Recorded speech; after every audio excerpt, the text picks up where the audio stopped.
I'm Alex Lawson, filling in for Tom. What a story. What a story. And I was just talking with Zach Petkanis about the Sally Yates hearing. It's going to be, I think I'm going to have to continue talking about this with my next guest, even though we weren't totally planning on this. But my good friend and colleague, John Bowzer Bauman, the president of Social Security Works PAC, is joining us by Skype. John, how are you? Hi, Alex. Yeah, we can handle this. So, no problem. I mean, there was a really a lot there, and my discussion with Zach really pointed out there was new things that were unearthed during this hearing, like that it wasn't just that Flynn was in contact with the Russians, but what he was actually talking about is also at issue on this investigation. I mean, there's just a lot there. I'm going to just throw it to you this way. What do you think the fallout from that hearing is going to be in a sort of political sense? Well, number one, Alex, you can hardly be surprised. This has been lurking in this direction for a very long time now, and honestly, we know very little about it. One piece of fallout that was pretty clear was that Lindsey Graham's already starting to ask questions. And in a political sense, that indicates that maybe this will even meander over to that side of the aisle. People that, care more about their country than they do about their political party would be certainly nice. In this context, and I think in a political sense, it's hard to imagine what the future is going to be. I mean, you and I are going to go about our business of trying to find 3 Republican senators who will pledge to keep their hands off of Medicare and Medicaid and pledge to vote against any reconciliation bill that cuts Medicare or Medicaid. But at the same time, on a parallel track, this Russia investigation, the series of Russia investigations are going to go on, and we will find out what they yield. We need to resist everything that needs to be resisted.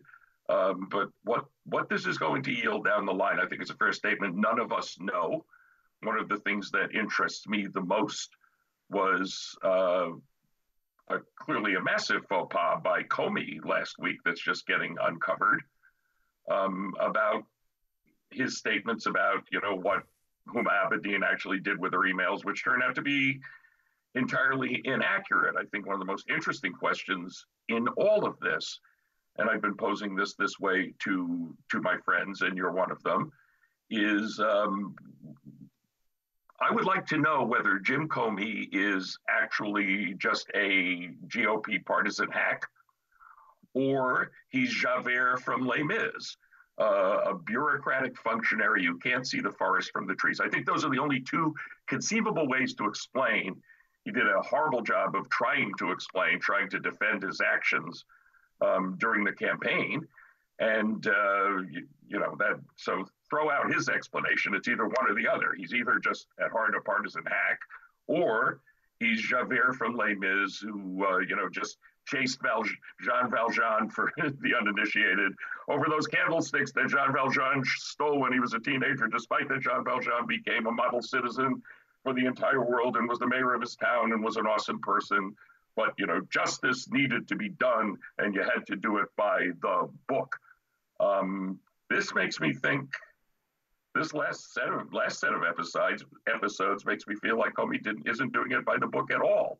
He didn't do it by the book last summer. That wasn't the book. So maybe he's just a partisan hack, and that could really put some monkey wrenches into these investigations that are going on, because in the end result, the FBI is going to be who finds out the most about everything. John, it's such a complicated terrain, and I'm happy you brought up what we're talking about is actually the work that we do to try to block Trump Care and the fact that it is going to raid Medicare.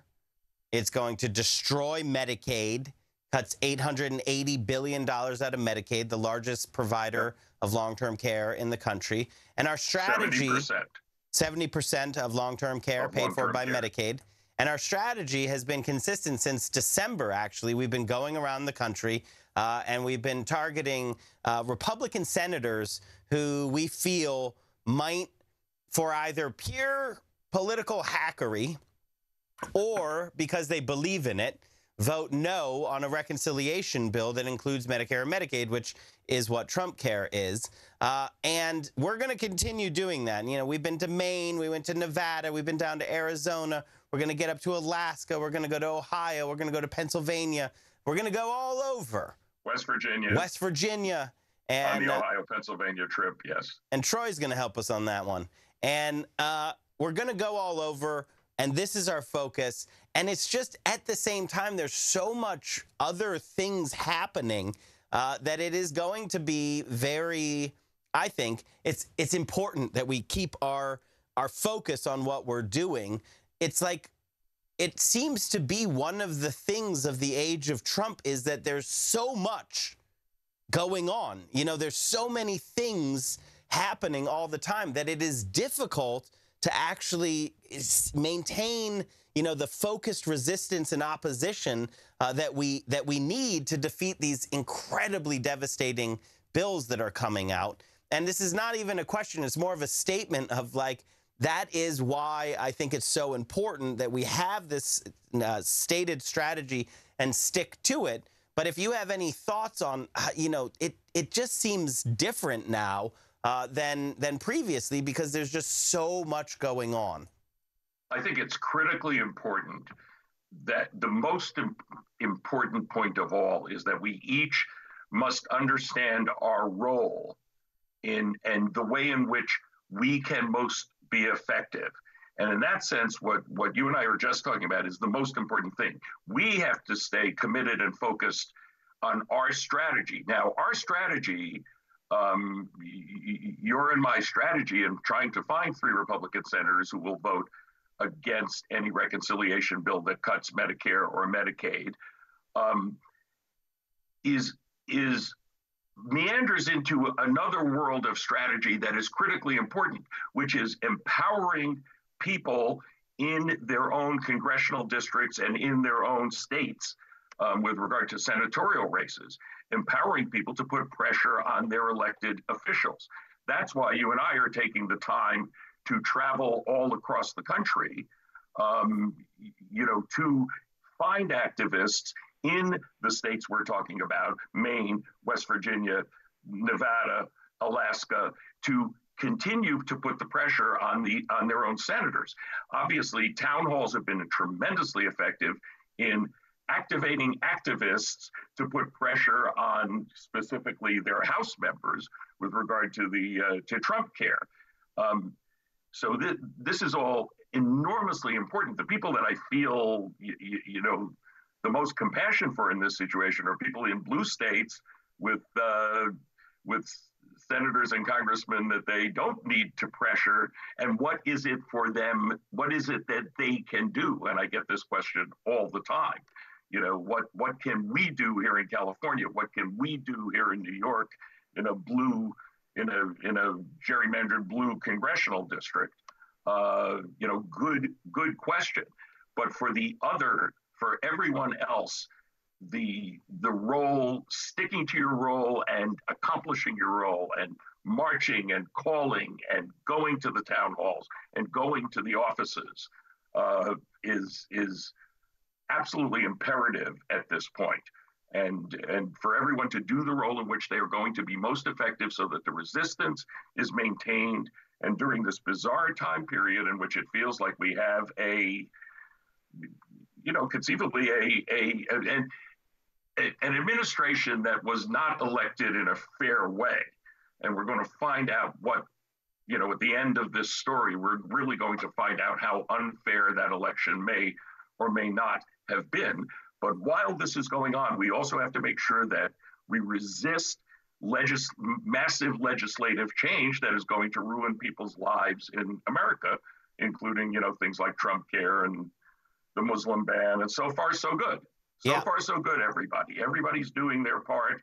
Stay focused, stay passionate, keep doing it, and let's you and I, also work on more things that people really in, blue states who feel, who are asking, what can I do? Let's work on that next, you and I. And I have some ideas on that. But first, I like right at the beginning. So we had our first Hands Off Medicare and Medicaid event on the Hill. I'm forgetting the date now. December 7th, maybe? Was that right? Yeah, right around the beginning of December. Yeah, yes. And so we had Bernie Sanders and Senator Schumer and Leader Pelosi and a host of other elected officials and, this big event. And at the time I was saying, remember, it's a marathon, not a sprint. Right. But I learned something, and so it was just on social media, and I love it. And so it goes to what you were saying, which is that, in fact, it's not a marathon. It's a relay. It's a relay. Right. It's a series of sprints. It's more like a relay, right? And we all do our part. And then we do have to remember that we can't do everything, right? We run our leg, and then we pass the baton, and then another person runs their leg. And when the baton comes back, we run ours. And, I say this on this show a lot. The most radical act you can take is self-care, taking care of yourself so that you are in a good place for this work. And that's so, I say it because I've seen so many activists who are dealing with very difficult things not follow this advice, not take care of themselves. And we really can't affect change if we're not actually taking care of ourselves. So taking care of yourself, most radical act you can take. Right after that, it's getting organized. And I think that's to lead into what I think blue state folks can do, as the strategy is at that moment, they don't have the baton, but they can continue to get organized. They can support the organizations that are leading that leg of the relay. And they can also, very importantly, always remember what we're fighting for. They can fight for what we want to come out of the other side. So we're going to resist and oppose the terribleness of the McConnell, Ryan, Trump agenda. But once we defeat this, we need to be halfway through the race of what we're fighting for. Healthcare for everyone in this country as a right, an expanded Social Security, an increased minimum wage, and environmental policies that respect science and the earth, right? These are the things that we know, and that's what we can always have our friends and allies in blue states doing, as the baton at this moment might be with somebody else. It's very similar to like when you and I, John, go into a state and we're talking to people. It's not us who, right? We are pretty much useless when it comes to calling Susan Collins, right? Correct. This is the essence of the point, right? The only thing we can do, it's not for us to do. Right. Right.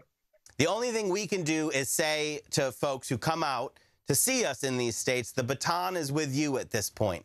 And you know, let's we have a couple minutes left in the segment.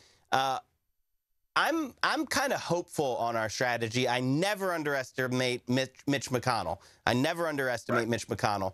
But the fact is that the thing that came out of the House is such a flaming piece of garbage that it's a monstrosity. It is a giant flaming piece of garbage. And you know, I think part of the strategy is the accountability on the House members who voted for it, so that the Senate actually see the price that they would have to pay for passing this massive tax cut at the expense of people's health and lives.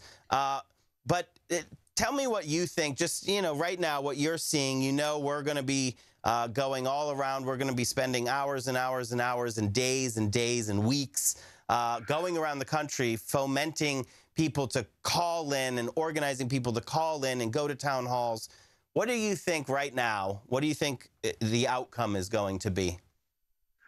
Well, I think in this regard, you know, that we should note very importantly, that the horrendous nature of the House bill, and amazingly they passed this thing, which is just psychotic. It's going to open up a huge amount of House races, of districts that are, so if you're in a blue state, but you long since gave up, but you're in a district that's gerrymandered red, start working now, guys, because 2018, if things keep going the way they're going, there's going to be a huge amount of House races that are winnable suddenly, that were never thought to be winnable before.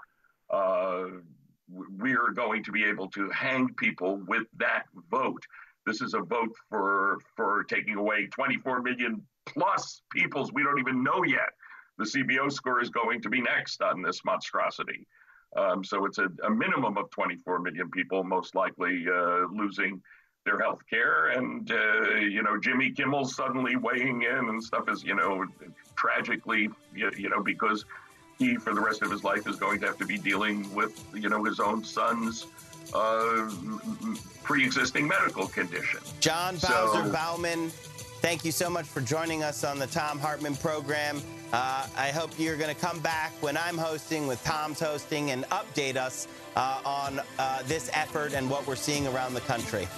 It's always You're my listening pleasure. to Thom Peace for Hartmann. peace. Visit ThomHartmann.com for audio and video archives. We're going to be taking your calls in the next hour right after this.